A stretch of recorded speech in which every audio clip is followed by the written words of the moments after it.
Անտապանում հյուրընկալել եմ ժողովրդավարության եւ անվտանգության հարցերի կենտրոնի ղեկավար Արնոլդ Բլեյանին, պարոն Բլեյան, շնորհակալ եմ հրավերն ընդունելու համար։ Շնորհակալ եմ հրավերի համար։ Էլի ակտուալ է կարծես թե դառնում վարչապետին անվստահություն հայտնելու հարցը ընդդիմության օրակարգում։ Մենք գիտենք, որ Էդգար Ղազարյանը այդպիսի նախաձեռնությամբ, այդպիսի նամակներով է դիմել պատգամավորներին, պատիվ ունեմ խմբակցությունը այսօր պատասխանել է այդ նամակին։ Մեջբերեմ, վերահաստատում ենք, որ այս պահին իշխանափոխության հասնելու ամենահավանական եղանակը վարչապետին անվստահության հայտնելու գործընթացն է։ Այս պահին չունենք վարչապետի թեկնածու, բայց պատրաստ ենք առանց որևէ նախապայմանի քննարկել թեկնածուի հարցը ու նախաձեռնել անվստահության գործընթաց։ Ինչ է կարծում, ինչու հիմա հիշեցին վարչապետին անվստահություն հայտնելու այդ գործընթացի մասին։ Կարծում եմ հերթական կապիկություն է, լիովին տեղավորվում է նախընտրական պայքարի շրջանակների մեջ, հասկանալով, որ լինելու է ամբողջովանակ քաղաքական բանավեճ 2026 թվականի նախկիների եւ ներկաների միջև էլի լինելու է գզվռտոց դու նախկին ես, դու կոռումպացված ես, դու հողատու ես, չէ հողատուն դու ես, չէ դու ես կերել, դու ես ծախել Արցախը, չէ դու ես ծախել Արցախը եւ իրենք գնում են այդ ուղղությամբ, նաեւ լիովին տեղավորվում է բոլորին վերջերս ի հայտ եկած մի նոր ֆիգուրով, այսինքն ինքը ֆիգուրը Սերգեյ Կիրենկոն նոր չէ, բայց նա դեռ վարչապետ էր աշխատում Բորիս Ելցինի ժամանակ, բայց նա նոր ֆիգուր է, որովհետև իրեն նշանակել են որպես կուրատոր Հայաստանի ուղղությամբ եւ ընդ որում հենց այդ ռուսական թերթում գրվել էր, որ իրենք աշխատելու են Հայաստանում պրոռուսական նարատիվը առաջ մղելու ուղղությամբ, իսկ դա խոսում է հենց հիբրիդային պատերազմի գործիքակազմի մասին եւ Էդգար Ղազարյանը, Նարեկ Մալյանը, պատիվ ունեմ դաշինքը, Հայաստանում դաշինքը եւ մնացածները, Մայր Հայաստան եւ այլն, իրենց անուններն արդեն ծանոթ են, մենք կարող ենք դուրս գալ փողոց հարցնել քաղաքացիներին, բոլորը կասեն թե ովքեր են հակապետական այդ տարերը եւ ովքեր են աշխատում Ռուսաստանի վրա եւ իրենք աշխատում են այդ ուղղությամբ, գումարներ ստացել են, այո, Ալեն Սիմոնյանն է խոսում դրա մասին, որ գումարներ են գալիս, մենք ունենք այդ տեղեկատվությունը, որ մեզ գումարներ են ստանում իրենք եւ իրենք աշխատում են այն ինչի համար ստացել են։ Ո՞րն է, պարոն Բլեյան, ռուսական նարատիվը, որը պետք է այդ անձինք առաջ տանեն այս ընթացքում։ Իրենք պետք է խոսեն, որ այն ինչ պատահեց Արցախի հետ մեղավոր է միմիայն իշխանությունը, այն ինչ պատահել Արցախի հետ մեղավոր է այն, որ արևմուտքը դավադրաբար աշխատեց Ադրբեջանի հետ ընդդեմ Արցախի, ընդդեմ Հայաստանի, այսինքն իրենք պետք է աշխատեն թե վարկաբեկեն ժողովրդավարությունը Հայաստանում, կլինի դա հիբրիդային, կլինի դա ընդունելի, չընդունելի, մի խոսքով, բայց կա այս կամ այն չափի ժողովրդավարություն։ Դա կլինի նաև հարված եվրոպական ուղղությանը, որին ձգտում է Հայաստանի Հանրապետության քաղաքացիների կշռող զանգվածը եւ իրանք այլ տարբերակ չունեն, իրենք ես չեմ կարծում, թե իրենք հավատում են, որ նախկիներին կարող են բերել իշխանության, բայց իրենք հավատում են, որ դա հնարավոր է։ Այսինքն երկուստեք հակընդդեմ Ռուսաստանը, այսինքն Ռուսաստանի իշխանությունները իսկապես ցանկանում են իշխանափոխություն Հայաստանում։ Եթե իրենք ուզեն, եթե իրենք կարողանան փոխեն իշխանության եւ բերեն մի այնպիսի ներկայացուցիչ, որը ամբողջությամբ ենթակա կլինի իշխանությանը, ռուսական իշխանությանը, միանշանակ իրենք պատրաստ են դրան, որովհետեւ իրենք ուզում են հարավային Կովկասը դարձնեն Անդրկովկազ, թույլ չտան, որ այն վերածվի հարավարևելյան Եվրոպայի, իրենք շատ լուրջ աշխատում են Վրաստանի ուղղությամբ, իրենք շատ իրենց լավ են զգում Հայաստանի ուղղությամբ, դժվարություններ ունեն իհարկե Ադրբեջանի ուղղությամբ, որովհետև ցավոք սրտի պետք է ասենք, որ Ադրբեջանն ավելի ինքնիշխան է, քան Վրաստանն ու Հայաստանը հանուն արդարության դա պետք է ասել։ Եվ իրենք անելու են ամեն ինչ, որպեսզի Հայաստանում նույնիսկ եթե իշխանությունը մնա Նիկոլ Փաշինյանի կամ քաղաքացիական պայմանագրի մոտ, ապա այն լինի ավելի խոցելի, քան էշ կամ քան է հիմա, կամ քան էշ 26 թվականից առաջ արդեն։ Ամենազարհուրելին այն է, որ 26 թվականի ընտրությունները կարող են լինեն կրկնությունը 21 թվականի։ Այսինքն 21 թվականին Հայաստանի Հանրապետության քաղաքացին իր քվեով փրկեց Հայաստանի Հանրապետության պետականությունը։ Շատերը գնում էին քվեարկում էին հանուն Նիկոլ Փաշինյանի, ոչ թե այն պատճառը, որ իրենք ուզում են, որպեսզի Նիկոլ Փաշինյանը լինի վարչապետ, այլ իրենք ուզում են, որպեսզի նախկիները չգան իշխանության։ Եվ դա օգնեց նաև Նիկոլ Փաշինյանի իշխանությանը պահել իր իշխանությունը եւ վերընտրվել, իսկ հակառակ բևեռում շատ հաճելի էր նաեւ աշխատել ընդդեմ Նիկոլ Փաշինյանի, որովհետեւ Նիկոլ Փաշինյանն ունի իր բեռնախցիկում Արցախյան պատերազմ, որը պարտված էր, ունի ինչ թերացումներ կարող ենք շարադրել եւ իրենց ավելի հեշտ է մրցակցել Նիկոլ Փաշինյանի հետ, քան մի այլ նոր ուժի հետ, որն ունի, ենթադրենք, չունի նման բեռնախցիկում նման իրեր, ինչպես են ունեն նախկիներն ու ներկաները։ Եվ արդյունքը կարող է լինել 21 թվականի այսօրվա ազգային ժողովի արդյունքը, տեսքը, հա, մենք ունենք դիմություն, մենք ունենք ընդդիմություն, գզվրտոց 26 թվական, միգուցե փոփոխված դեմքերով, թե ԿՊ-ում, թե Հայաստան դաշիկում, պատիվ ունեն դաշիկում, միգուցե դաշիկների անուններն էլ երևի փոխված կլինեն ամենահավանականությամբ, բովանդակային առումով կլինեն ապա քաղաքական, ապա կառուցողական, ապա պետական, որն ամենազարհուրելի է, եւ այստեղ ամենաահավոր այն է, որ տուժում է Հայաստանի Հանրապետության քաղաքացին, տուժում է Հայաստանի Հանրապետությունը, որովհետեւ Հայաստանի Հանրապետությանը պետք է իրապես նորմալ իշխանություն եւ որը երեթևս այս բանը ավելի կարեւոր է նորմալ ընդդիմություն։ Գիտեք, շատ երկրներում ընդդիմությունը նաեւ աշխատում է իշխանության հետ։ Օրինակ նույն Եվրաքվեի նախագիծը, եթե իշխանությունն իրեն կաշկանդված էր զգում բերել առաջ, դա չպետք է թողնվեր քաղաքացիականն ու արտախորհրդարանական կազմակերպությունների քաղաքական, այլ ինքը ընդդիմությունը պետք է բերեր առաջ, իշխանությունը դա ուրեմն դրան հավանություն կտար եւ այդտեղ կլիներ համագործակցություն իշխանության եւ ընդդիմության միջեւ, որը շատ հաճախ տեղի ունենում այլ նորմալ երկրներում, որտեղ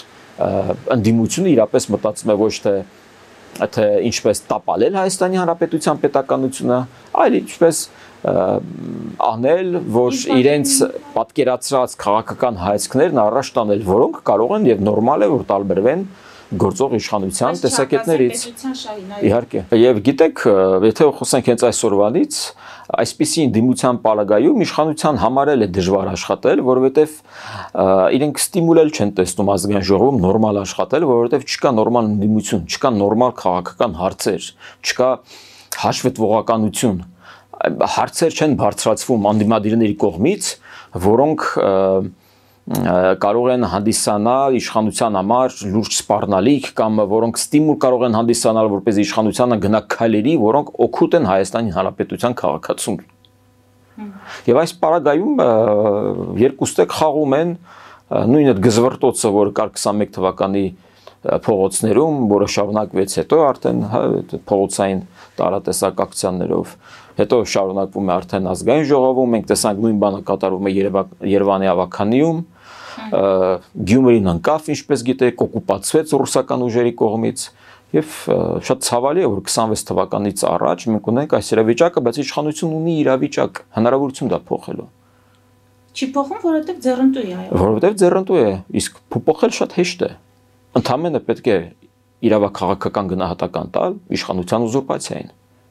Պարոն Բլեյան, իշխանությունը ձեր խոսքով էլ նկատում է, որ Ռուսաստանը ցանկանում է իշխանափոխություն իրականացնել, այո, նրանք արձանագրումներն անում են, ուղիղ հայտարարություններն անում են, ինչպես Ալեն Սիմոնյանը երեկ արեց, որ Ռուսաստանից ցել են ֆինանսական միջոցներ ներդրվում, ծախսվում, որպեսզի իշխանափոխություն տեղի ունենա, բայց սրանով հանդերձ վարչապետը կարող է մասնակցել մայիսի 9-ի շքերթին, Ալեն Սիմոնյանը ընդունի դեսպանին, հանդիպի դեսպանին Ռուսաստանի, նաև պատրաստվում է Լավրովը այցելել Հայաստան, Մատվիենկոն այցելել Հայաստան, այս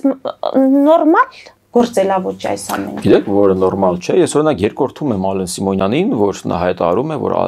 Ռոբերտ Քոչարյանը ռուսական շպիոն է իր կարծիքով։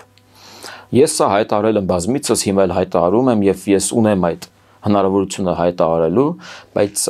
երբ ազգային ժողովի նախագահն է դա հայտարարում, դա պետք է դիտվի որպես հանցագործության մասին հաղորդում։ Եվ դրանից հետո ոչ թե պետք է Ալեն Սիմոնյանը հանդիպի Ռուսաստանի Դաշնության դեսպանի հետ, այլ այդ դեսպանը պետք է կանչվի արտաքին գործերի նախարարություն եւ իրեն պետք է նոտը հղվի։ Մնացած երկրներում մենք հենց այս process-ն ենք տեսնում։ Եվ այստեղ տեսակ դիսոնանս է առաջանում։ Նշանակում է զրպարտում է Ալեն Սիմոնյանը, պարոն Բլեյան։ Մենք գիտենք, որ Հայաստանում շատ լուրջ հակառուսական տրամադրություններ կան, իսկ ավելի կոնկրետ հակակրեմլյան տրամադրություններ կան, որովհետեւ դա ուղղված չի սովորական ռուսներին, ռուսները գիտեք իրենց շատ հանգիստ այստեղ ազգում են եւ դա ճիշտ է, որ իրանք իրենց լավ են զգում, խոսքը գնում է իհարկե նորմալ գիտակից ռուսների մասին։ Եվ սա նաև տեղավորվում է այդ հետընտրական նախընտրական պայքարի շրջանակի մեջ մենք 26 թվականին կտեսնենք ավելի թեժ պայքար, ավելի թեժ հակառուսականություն իշխանության կողմից, բայց ամենագործուն քայլը, որ նա կարող է անել, դուրս բերել այս բոլոր գործիչներին քաղաքական դաշտից։ Օրինակ Գյումրիում իրենք հայտարարեցին, որ ժողովրդավարությունը հաղթանակեց, ճիշտ է։ Ես կարծում եմ, որ Գյումրի ընտրությունները ոչ թե ժողովրդավարության հաղթանակ էր, այլ ապտակ էր ժողովրդավարությանը, որովհետև կրիմինալը մասնակցում էր ընտրությունների։ Եվ ընդդիմադիր դաշտում բոլոր անցածները սեփականատերեր են, բիզնեսատերեր են, հարուստներ են եւ այլն։ Մյուս կողմից իրենք ասում են, բա մենք ժողովրդավարական ենք, այդպես չի կարելի։ Կներեք, Մոլդովան ժողովրդավարական երկիր չէ։ Մոլդովան 29 թվականին արդեն մենք եթե մտածում ենք 30 թվականից է սկսում բաց դռների օրը հայտարարվել, իրենք ու 29 թվականին արդեն Մոլդովային ուզում են Եվրամիության անդամակցել։ Ընդ որում բոլոր 27 անդամ պետությունները դրան կողմ են։ Եվ ինչու եմ ես բերում Մոլդովայի օրինակ, որտեղ կուսակցությունները փակվում են, պարզապես պրոռուսական կուսակցությունը, հենց այն հիմքով որ նա պրոռուսականը փակվում է, իրենք դիմում են դատարան ուժի մեջ է թողնում այդ որոշումը։ Ռումինիան հակաժողովրդավարական երկիր է, որը Եվրամիության անդամ է, որտեղ պրոռուսական տեխնացուն չի գրանցվում կենտրոնական ընտրական հանձնաժողովի կողմից։ Ֆրանսիական է հակաժողովրդավարական երկիր, որտեղ տնտեսական հանցագործություն գործած քաղաքական գործիչը իդեմս Մարիա Լեպենի չի գրանցվում եւ չի թույլատրվում 5 տարի ընդհանրապես զբաղվել քաղաքական գործունեությամբ։ Նույնը մենք տեսնում ենք արդեն Գերմանիայում եւ այդ ծառայեղ աչք ուրեմն կուսակցությունը ALD-ն հենց որակում է որպես այդպեսին եւ դա հիմք է տալիս որպեսզի կուսակցությունը փակվի։ Սա կոչվում է պաշտպանել ժողովրդավարությունը։ Բայց եթե ժողովրդավարությունը անտեր ես թողնում, դա դառնում է արդեն անտերություն, բարձիթողություն, ամենաթողություն։ Մենք արդեն արձանագրեցինք, որ այս իշխանություններին այս ամենը ձեռնտու է, պարոն Բլեյան, հիմա հասկանանք այս պայքարում կամ այս պայմաններում, երբ պայքարի մեջ են մտնելու էլի ներկաներն ու նախկիները, ինչ հնարավորություն ունեն այլընտրանքային ուժերը։ Այլընտրանքային ուժերը պետք է միասնական ճակատով ստիպեն իշխանություններին, որպեսզի տրվի իրավաքաղաքական գնահատականների։ Բացեմ այդ փակագծերը, թե դա ինչ է նշանակում։ Դա նշանակում է, որ դիցուք 99 թվականի մայիսից, երբ օրինակ Արամ Սարգսյանը ստիպողապար հրաժարական տվեց, դրանից հետո ամբողջությամբ իշխանությունն անցավ Ռոբերտ Քոչյանի ձեռքերին, իսկ մենք հիշում ենք, որ Ռոբերտ Քոչյանը այն ժամանակ ինչ էր ասում, որ նա դիտորդի կարգավիճակում է մասնակցում այս կառավարությանը, Արամ Սարգսյանի ձևավորած կառավարությանը, բայց այդուհանդերձ դրանից հետո ամբողջությամբ իշխանությունն անցնում է Ռոբերտ Քոչարյանին։ Եվ այդ պահին առնվազն այդ պահից սկսած մենք կարող ենք ասել, որ իշխանությունն ամբողջությամբ ուզուրպացվեց, զավթվեց ռուսական գործակալների կողմից։ Դրան ավարտը դրվեց 2018 թվականի մայիսին։ Հետևաբար այդ ժամանակաշրջանում բոլոր կուսակցությունները, կուսակցության անդամները, ավելին իրենց sense ղեկավար մարմնի անդամները, քաղաքական գործիչները, իրենց հետ փոխկապակցված մեդիա ռեսուրսները, իրենց հետ փոխկապակցված տարատեսակ ուրեմն փորձագետներ, չգիտեմ, վերլուծաբաններ եւ այլն, իրենք պետք է բոլորը քաղաքական դաշտից դուրս գան։ Դա նշանակում է, որ իրենք իրավունք չունեն մասնակցել քաղաքական process-ներին։ Սա ոչ թե հայտնություն եմ անում, հայտնագործություն եմ անում, այլ դա ընդունված պրակտիկա է, նամանավան երբ տեղի ունենում հեղափոխություն։ Սա հենց այդ հեղափոխության սերտիֆիկատն է, որ քեզ կադաստրը տալիս է ու ասում է քո երկրում տեղի ունեցել հեղափոխություն։ Նշանակում է հեղափոխություն չի տեղի ունեցել, պարոն Բլեյան։ Վերջապես ասում է, հասկացանք, հա, դառնում է տեղափոխություն։ Մենք պայքարում ենք, որպեսզի այդ տեղափոխությունը չլինի տեղափոխություն, լինի հեղափոխություն, որովհետև բոլոր խնդիրներով հանդերձ մենք տեսնում ենք իրական փոփոխություն 18 թվականից հետո, բայց դրանք բավարար չեն, որովհետև դրանք այն սպասելիքները չեն։ Այդ հատիկ առ հատիկ, որ ամեն անգամ հայտարարում է վարչապետը, միգուցե որոշ շրջանակներում դա բավականություն է տալիս, բայց հիմնականում հենց այդ մարդկանց վրա դա այդքան էլ չի ազդում, որովհետև իրանք այնքան գումար ունեն կուտակած, որ իրենց գումարն արդեն գումար է բերում, փողից փող է գալիս։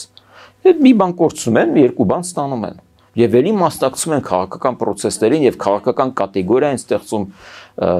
բովանդակություն են մտցնում, անբովանդակ բովանդակություն են մտցնում քաղաքական դիսկուրսի մեջ։ Այս է ամենակահավորը եւ հենց երբ Ալեն Սիմոնյանը խոսում է իշխանության ռեյտինգից,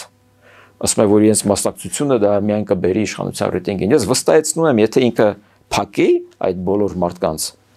իրենց խոսող այդ գլուխների հետ փակի, իրենց վարկանիշը շատ ավելի կբարձրանա, որտեվ հիմնականում իրենց մեղադրում են նրա մեջ, որ նախկիներն այսօր իշխանության են եկել Գյումրիում, խորհրդարանում նստած են, իրանք էլ իշխանություն, ընդդիմությունը նույնպես համարվում իշխանություն։ Երևանում իրենք իշխանության են, ընդդիմադիր իշխանության են։ Սրա մեջ են իրենք մեղադրում իշխանությանը։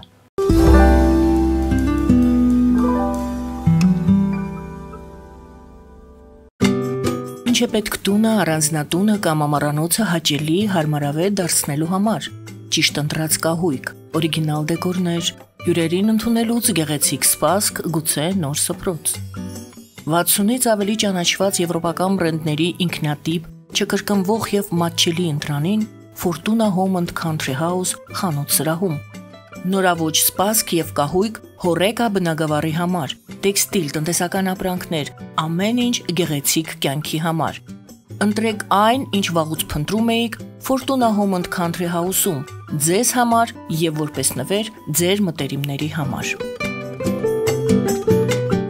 Jackpot հագուստի վաճառակենտրոնը վերաբացվել է Թահանգա քաղաքում։ Նոր տեսականի, նոր արժեքներով ու նոր զեղչերով։ Եվրոպական հագուստ եւ կոշկեղեն կանանց, տղամարդկանց եւ երեխաների համար։ Օծանելիք, ճամպրուկներ, պայուսակներ, գիշերանոցներ, գոտիներ եւ դրամապանակներ։ Մեծ ապրանքատեսականի, մեծ զեղչերով։ Համեցեք Jackpot Թահանգայում։ Հասցեն 7057 Foothill Boulevard։ Հեռախոս 818 813 2252։ Jackpot։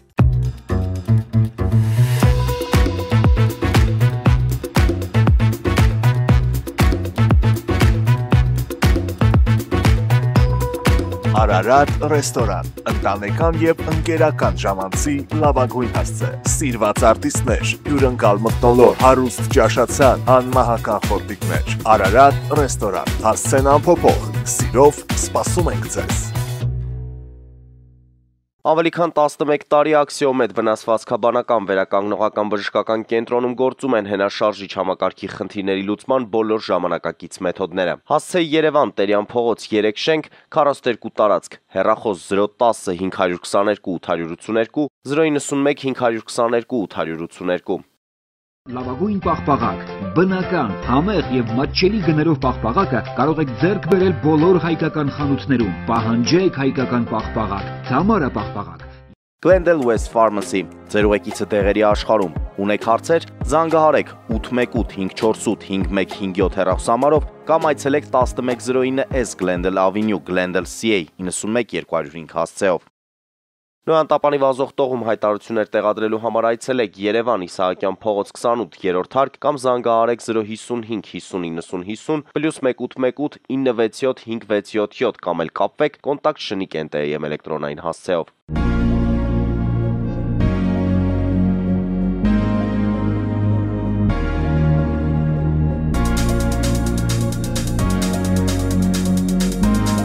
Տպագրեք ձեր գիրքը Նոյան Տապան տպագրատանը, ինչպես նաև թերթեր, ամսագրեր, բուկլետներ եւ այլն։ Հասցեն քաղաք Երևան, Իսահակյան 28 առաջին հարկ։ Հեռախոս Հայաստանից +374 55 50 90 52, ԱՄՆ-ից 818 967 567։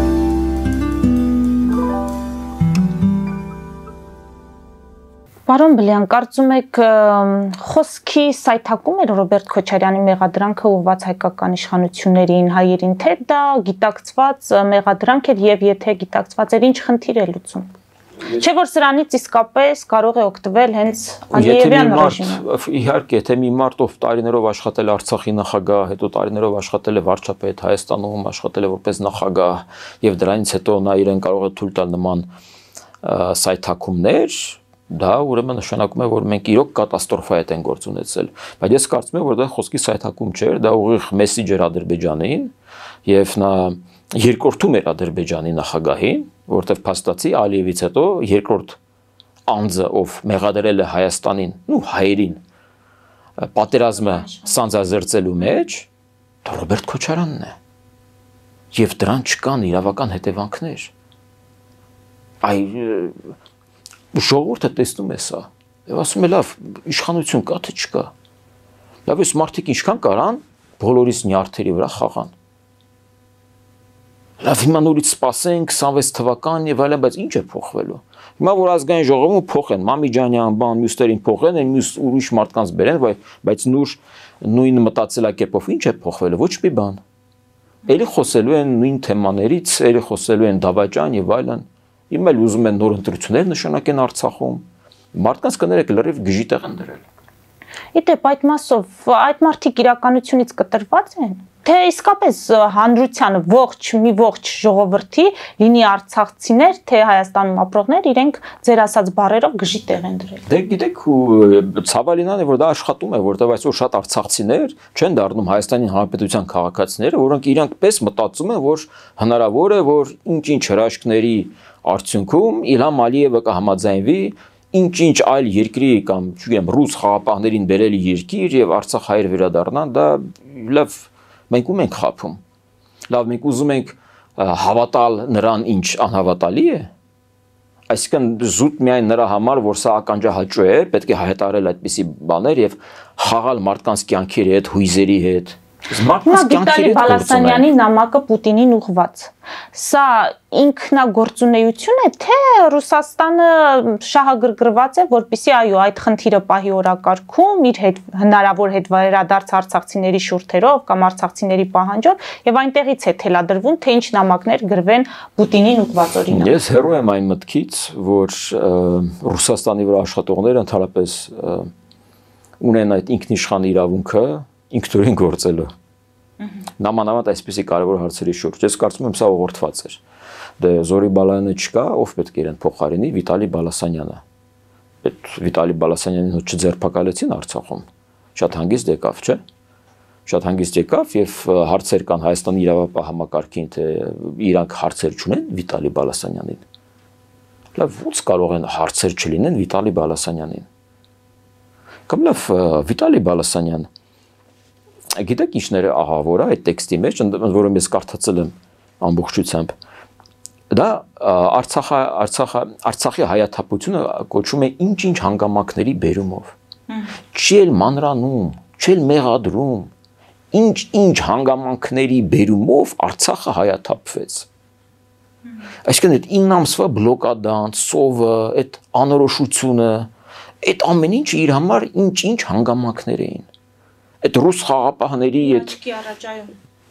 անգործությունը, հանցավոր անգործությունը։ Լավ, Հայաստանի Հանրապետությունում կան մարդիկ, ովքեր մտածում են, որ Ռուսաստանի Դաշնությունն նախագահը այնքան անճար է,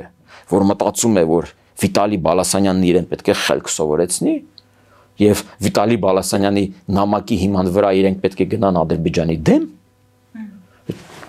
Տեսեք Ադրբեջանում Ռուսաստանի նախագահի ելույթը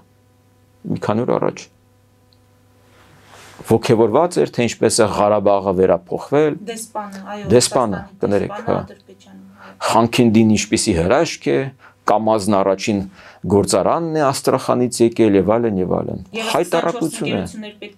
Այո։ Մանկապարտեզներ կառուցեն։ Վիտալի Բալասանյանը իրեն է դիմել, բայց չէ իրեն էլ էս չէ դիմում, եթե դու նախագահին ես դիմում, նախագահի ներկայացուցիչը դեսպանն է այդ երկրում։ Դե գնա իր հետ խոսիր։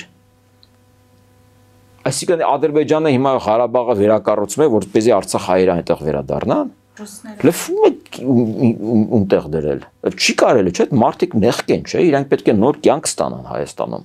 Իրանք պետք է մտածեն ոնց նայեն առաջ, չես կարող նայել հետ։ Իսեր Աստծո, եթե գա այն օրը, իսկ այդ օրը մի օր կգա, եւ Արցախահայերը, թանրապես հայաստանցիներս, հայերս հնարավորություն կունենան գնալ Արցախ կամ որևէ այլ քաղաք։ Չեն նայելու, թե դու այնտեղ ապրել ես, չես ապրել, ինչ ես եղել եւ այլն, դու Հայաստանի Հանրապետության քաղաքացի ես, թե ոչ, դու կկարողանաս գնալ այնտեղ։ Իսկ դա միայն հնարավոր կլինի Իլհամ Ալիևից հետո, եթե ժողովրդավարություն տիրի Ադրբեջանում։ Պարոն Բլեյան, ինչպես հասկանալ Մոսկվային ուղղված Բաքվի դժգոհությունը, որ ձգձգում է այդ ինքնաթիռի օդանավի ավիաղետի հետ կապված այդ քննությունը եւ մյուս կողմից ռուս պատրիարքի այցը Բաքու, այնտեղ Մեհրիբան Ալիևային այդ ուղղափառ եկեղեցու առաջին աստիճանի շքանշանով պարգևատրելը։ Ես կարծում եմ, որ իր այցը կապված էր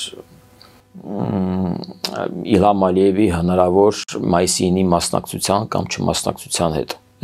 այսպես կոչված չքերթի, որովհետև Իլհամ Ալիևը կարծես թե վերջնականապես դեռ այո չի ասել, նախնական կար այո, այնտեղ 3 նախագահով զանգում են, Ռուսաստանի նախագահը, միջինասիական 2 երկրների նախագահները զանգում են մասնական, Իլհամ Ալիևը ասում է նախնական այո, հետո փոխում է իր դիրքորոշումը, զբաղված են եւ այլն, եւ իրենք փորձում են անպայման, որ Իլհամ Ալիևը նույնպես ներկա լինի, որովհետեւ իրենց համար հնարավոր բոլոր նամանավանդ ԱՊ անդամների երկրների ղեկավարներին շատ կարևոր է որ իրենք ունենան այնտեղ մայիսի 9-ի այդ իրենք կոչում են հակաֆաշիստական շքերթին, ես դա անվանում եմ ֆաշիստական շքերթին։ Մեր մոտ իդեպ ես դրա մասին կուզեմ խոսել, որ Ալեն Սիմոնյանն է խոսել դրանից, շատերն են խոսել դրանից, որ մեր պապերը մահացել են, կռվել են, ես են արել զոհվել են, դա նաև մեր հաղթանակն է եւ այլն։ Կներեք, այլի մեր հաղթանակն է, բայց ով ասաց, որ մենք պետք է դա Մոսկվայում տոնենք, այլ տոնելու տեղ չկա։ Կան պարզ չի, թե մենք ինչ ենք ասում, մի գնացեք Մոսկվա։ Լավ, ենթադրենք իշխանություն եք, ունեք ձեր խողովակներով ինչ-որ ինֆորմացիա, որ անպայման պետք է մասնակցեք։ Բա ուր եղավ բալանսավորման եւ բալանսավորված քաղաքականությունը։ Ես դեռ հույս ունեմ, որ եթե Նիկոլ Փաշինյանը գնաց այնտեղ, ապա մայիսի 8-ին նման միջոցառումներ կան Բերլինում, նման միջոցառում եղավ արդեն Լոնդոնում, նման միջոցառում է լինելու Կիևում, մենք ունենք նախագահ Վահագն Խաչատուրյան, մենք ունենք արտաքին գործերի նախարար Արարատ Միրզոյան, Ալեն Սիմոնյանը կարող է ներկա լինել, այս սա կլինի, ես կհասկանամ, կասեմ լավ։ Վերջին անգամ հիշում եմ, մենք էլի բողոքեցինք, որ Նիկոլ Փաշինյանը պատրաստվում է գնալ Մոսկվա, բայց նա գնաց եւ հետ եկավ, եւ մենք իմացանք, որ օրինակ հայ-իրանական անցակետից ռուսերը դուրս են գալիս եւ հայերը ռուսերը համատեղ արդեն 50-50% բաշխվածությամբ կհսկեն հայ-իրանական եւ հայ-թուրքական սահմանը։ Միգուցե մի նա ինչ-որ մի նոր լավ բան է մեզ ուզում բերել, խնդրեմ, գնա բեր։ Բայց այստեղ կա քաղաքական գին, որովհետեւ այսօր Երևանը Վլադիմիր Պուտինի կողքին մայիսի 9-ին դա բիծ է, որից շատ դժվար է լինելու հետո մաքրվել։ Եվ շատ կարևոր կլիներ, որպեսզի ցեղասպանություն ապրած երկրի ղեկավարը ինչպես կարող է գնալ ու կանգնել մի երկրի ղեկավարի կողքը, ով ցեղասպան պատերազմ է վարում իր հարևանի հետ։ Լավ, ինչ որ մենք տեսնում ենք Ուկրաինայում երեխասպանությունը եւ այլն, դա նորմալ երևույթ է 21-րդ դարում։ Հիմա Բաքվի վարքագծին պարոն Բլեյան պատրիարքը գնացել է, որպեսզի ստանա Ալիևի համաձայնությունը, ենթադրենք շքերթին մասնակցելու։ Հիմա երբ որ Ալիևյան ռեժիմը էլի հիշել է այդ ավիավթարը, սա նշանակում է, որ փորձելու է խուսափել, ի վերջո մենք գիտենք, որ ադրբեջանա-ուկրաինական հարաբերությունները լավ վիճակում են, անձնական շփում կա Զելենսկի եւ Ալիևի միջեւ, եւ Ալիևը բնականաբար իրեն շատ վատ է զգում, հա, այսպես ասած, գնալ եւ ներկանալ այնտեղ, հաշվի առնելով այն բոլոր հայտարարությունները, որոնք Ուկրաինա նախագահը ասել է, որովհետեւ մի բան է Նիկոլ Փաշինյանը ինչպես է դրանք ընդունում, մի այլ բան է ինչպես է դա ընդունում Իլհամ Ալիևը, հաշվի առնելով այն սերտ հարաբերությունները այդ երկրի ղեկավարների միջև եւ այն այսպես գործնական հարաբերությունները Հայաստանի եւ Ուկրաինայի միջև, ցավով եմ դա ասում։ Բնականաբար Իլհամ Ալիևը կփորձի տարբեր հնարավոր միջոցներով խուսափել, մեղադրել եւ այլն, որպեսզի չգնա։ Բայց ես չգիտեմ կգնա թե չէ, կապրենք կտեսնենք։ Ես չգիտեմ էլ Նիկոլ Փաշինյանը ի վերջո կգնա թե ոչ։ Ուրախությամբ պետք է ասել, որ Հնդկաստանի վարչապետը չի գնալու։ Հիմա եթե մեծ խնդիրներով ամփոփենք, ռուս-ուկրաինական ճակատում ինչ եք սպասում Թրամփի քաղաքականությունը վարքագիծը հաշվի առնելով, նաև Հնդկաստան այդ ձեր ասած Պակիստան սրացումը ինչի կարող է վերջո բերել կամ որքանով լրջանալ։ Թրամփի պարագայում դժվար է պատկերացնել, որտեվ նա շատ արագ է փոխում իր որոշումները, բայց այնուամենայնիվ ասպայի դրությամբ գոնե կարող ենք փաստել, որ Թրամփի քաղաքականությունը դարձել ավելի ռեալ, ավելի իրատեսական, ընդ որում թե Թրամփի, թե Մարկո Ռուբիոյի բացառությունը այստեղ կազմում փոխնախագահ Ջեյ Დი Վենսը,